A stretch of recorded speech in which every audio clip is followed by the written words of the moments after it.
Salut YouTube, c'est Ultimate Shining. Alors aujourd'hui on se retrouve pour une nouvelle vidéo, donc c'est une vidéo d'ouverture. Et aujourd'hui nous sommes le 26 juin, tout à fait, nous sommes le 26 juin, et c'est aujourd'hui que sort le nouveau deck de structure, le Royaume de la Lumière. Donc c'est un deck que j'attends depuis pas mal de temps, donc notamment avec l'archétype, excusez-moi, Seigneur Lumière, donc qui vient renforcer le deck avec 4 cartes inédites, en brillant en plus, et ouais, donc j'en ai déjà ouvert un et le contenu est tout simplement bluffant pour ceux qui n'ont pas encore ouvert ou qui n'ont pas encore vu la decklist qui se trouve au dos. Mais bon, je vais pas spoiler le truc. Donc c'est parti, on va commencer. Hop, donc toujours la petite boîte avec le paquet important. Bon, ça, je pense, je vais zapper. C'est quelques stratégies avec les prochains trucs qui vont sortir. Hop, je vais peut-être le mettre de côté, je le relirai plus tard. Le livret officiel, on en a pas besoin, on sait techniquement jouer. Et le tapis que je vais montrer, donc qui est franchement joli. C'est juste dommage qu'il soit en papier. Par contre, on va pas le voir sur toute la caméra. C'est pas grave, merde, je viens de le déchirer. Donc je vais vous faire une rapide. Donc on a tous les seigneurs lumière. Attendez, il manque juste le dragon du jugement. En tout cas, moi je le vois pas. Si vous le voyez, faites-moi signe. Voilà, donc c'est dommage qu'il soit en papier. Ça se déchire vite, la preuve. Hop, c'est pas grave. Donc on passe tout de suite au plus intéressant, donc au deck. Donc dans ce deck, il y a 4 nouvelles cartes. Et le reste, c'est que des rééditions. Mais des rééditions qui font plaisir, attention. Donc ça, c'est la pub pour le prochain jeu qui sort sur 3DS. Tout de suite jeter tout ça. Et on va commencer par la première carte de l'édition. Donc toutes les cartes brillantes. Ou alors on va peut-être les poser. On va d'abord voir les communes. Voilà. Donc je les pose là. Donc un Alexandrie Dragon, on s'en fout. Un Dragon du Jugement. Bon, ça c'est normal dans le Seigneur Lumière. Un Garrote. Bon, je vais tous les passer parce que c'est pas très intéressant. Donc on a deux Jeanne Paladine. On a deux Lilas. On a un Garrote. Un Wolf. Une Irène.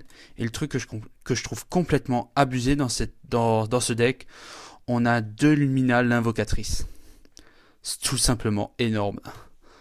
Donc on achète deux fois le deck, on a un deck de base complet. Ensuite, là, on a deux Wolf aussi, ce que je trouve pas mal vu que c'est une carte qui peut rentrer dans pas mal de deck. Un Honest, un Diabolos avec un copain à lui, un Prisme Wildland, voilà, un Black Queen et un Protecteur Mortuaire. Ensuite, ça c'était pour les monstres. Donc au niveau magie, on a deux Royaumes de Lumière. Une échange solaire en commune, ça fait plaisir, on la retrouve. Un renfort de lumière qui est limité à 1. Une réincarnation de monstre. Un sacrifice inutile. Deux illusions glorieuses. Une bannière Seigneur Lumière, hop, hop. Une lumière attirante, et attention, la carte la plus cheatée. Non, c'est pas celle-là, je rigole. On a une compétence de percée. Donc une carte pour moi qui est vraiment très très bonne, qui peut rentrer largement dans le méta. Donc on a vu tout ce qui est petit. On va s'intéresser aux ultras. Donc la première ultra qu'on a, c'est Michael le Grand, Seigneur Lumière. Donc c'est un synchro, c'est un niveau 7. Il a 2006 attaque, 2000 de def. Il faut un monstre synthoniseur normal et un monstre non synthoniseur de type lumière. Donc ce qui est facile quand on voit les prochaines. Donc une fois par tour on peut payer 1000 life. Excusez-moi juste. Donc une fois par tour on peut payer 1000 life points et on bannit une carte sur le terrain. Et lorsque cette carte est détruite, on peut cibler un nombre de son choix de mon Seigneur Lumière dans le cimetière et on les mélange au deck. C'est-à-dire si on a tous nos Seigneurs Lumière dans le deck et qu'on a nos JD encore qui sont dans le deck, bah on peut remélanger le deck, ce qui fait qu'on perd pas tout de suite. Et donc à chaque end phase, on meule 3. Ensuite, un Sanctuaire Seigneur Lumière.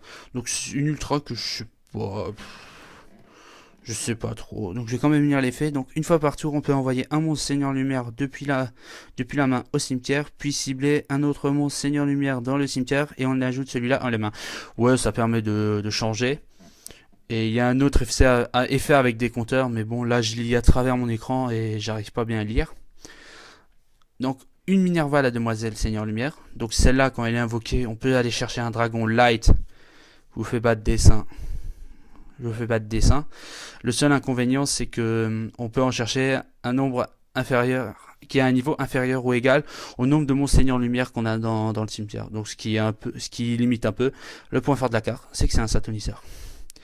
Et la carte la plus intéressante, la deuxième carte la plus intéressante de l'édition, donc il s'agit d'un monstre, donc c'est Raiden, le serviteur Seigneur Lumière. Donc c'est un monstre, un light bien sûr, donc c'est un guerrier synthoniseur, niveau 4, donc je vous fais à nouveau un petit dessin, Lumina plus Raiden, ça donne ça, voilà. Donc lui son effet c'est une fois par tour on peut envoyer les 2 cartes du dessus de notre deck au cimetière. Et pour chaque monstre Seigneur Lumière qui est envoyé, il gagne 200 d'attaque. Voilà, pas mal. Et quand à chacune il y a une fois je crois qu'on envoie les 2 cartes du dessus de notre deck. Donc voilà, c'est sympathique, c'est un Seigneur Lumière, c'est un Tassoniseur. Je pense que c'est l'une des seules choses que les decks manquaient. Donc voilà, j'en ai terminé avec ce deck que je trouve juste abusé. Et si vous voulez que je vous fasse une deck profile du deck, vous me mettez un petit commentaire. Hein. Et voilà, donc j'ai plus rien à dire à part salut tout le monde et merci d'avoir regardé la vidéo. Bye bye.